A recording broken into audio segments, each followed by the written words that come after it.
Part 5 untuk matematika peminatan kelas 10 IPA ya. Nah, kali ini kita sudah memasuki bab vektor untuk sub pokok bahasan perkalian skalar 2 vektor ya. Rumusnya ada 2 di sini. Yang pertama, ketika vektor A dikali vektor B, atau kalau kita baca vektor A dot vektor B sama dengan panjang vektor A dikali panjang vektor B dikali cos beta, gitu ya. Pakai rumus ini ketika nanti kedua vektor itu membentuk sudut beta ya, atau sudut alfa nih boleh, gitu ya. Nah, ini pakai yang pertama. Yang kedua rumusnya adalah vektor A dot vektor B sama dengan x1 dikali x2 ditambah y1 ditambah y2. Nah, ini ketika diketahui skalar vektor A dan skalar vektor B, gitu ya. Nanti tinggal x dikali x ditambah y ditambah y. Dan berarti kalau di R2 kan berarti nanti misalnya vektor A sama dengan 2, 3 atau 2i ditambah 3j. Berarti nanti 2-nya adalah x, 3-nya adalah y, gitu. Tambah vektor B, seterusnya. Nah, untuk lebih jelasnya lagi nanti kita masuk ke contohnya saja. Yang pertama adalah vektor A dan vektor B ternyata membentuk sudut 60 derajat. Nah, karena dia membentuk sudut 60 derajat, berarti tentunya kalau ditanya vektor A dikali vektor B, maka pakai yang pertama ya. Karena di sini sudah ada. Nah, ini 60 derajat. Untuk 60 derajat berarti dia katakanlah betanya.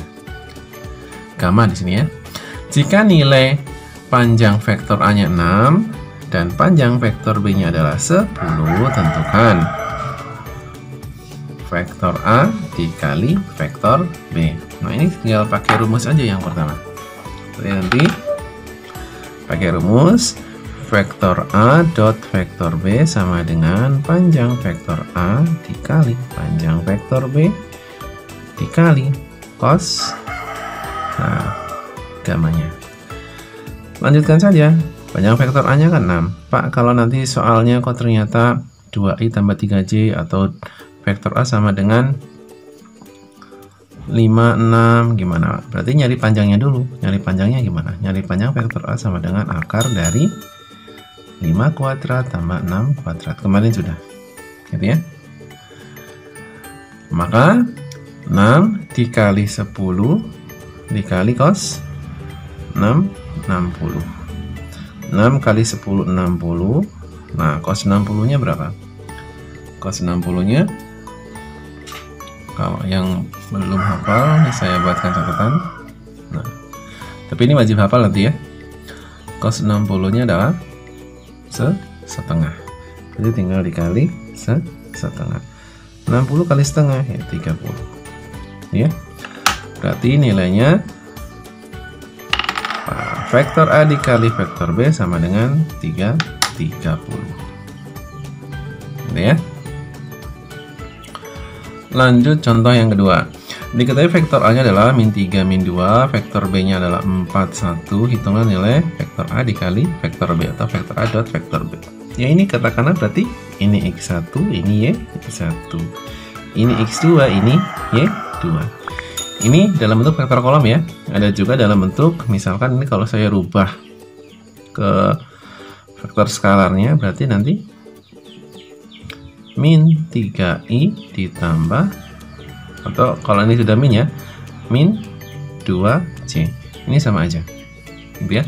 Berarti nanti x1 nya min 3, y1 nya min 2. Ini berarti kalau ditanya ini, nah, vektor A dot vektor B berarti nanti x1 dikali x2 ditambah y1 dikali y2 sama dengan x1 dikali x2 berarti min 3 dikali 4 ditambah min 2 dikali 1.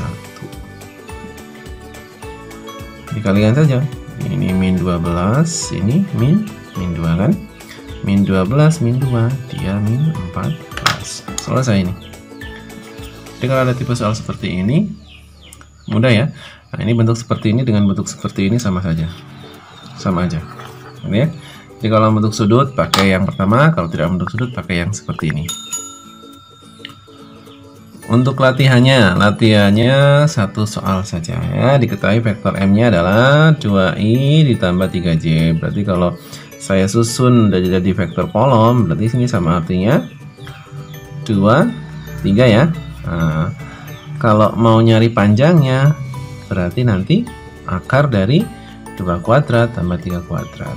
Nah, ini vektor n-nya, berarti kalau saya buat jadi vektor kolom adalah 1, 1. Kalau dibuat panjang, dicari panjang vektor n-nya, berarti nanti tinggal 1 kuadrat ditambah 1 kuadrat. Ya, membentuk sudut 90 derajat. Berarti pakai rumus yang, ketika A dan B itu membentuk sudut 90 derajat, berarti panjang vektor A kali panjang vektor B cos. Nah, ini. Karena di sini M dan N, berarti M vektor M dikali vektor N ya, membentuk. Nah, berarti kamu tugasnya adalah nyari panjang vektor M dan panjang vektor N. Begitu ya, silakan dikerjakan di kertas ya. Terima kasih, saya akhiri di rumah saja, jangan setan. Assalamualaikum warahmatullahi wabarakatuh.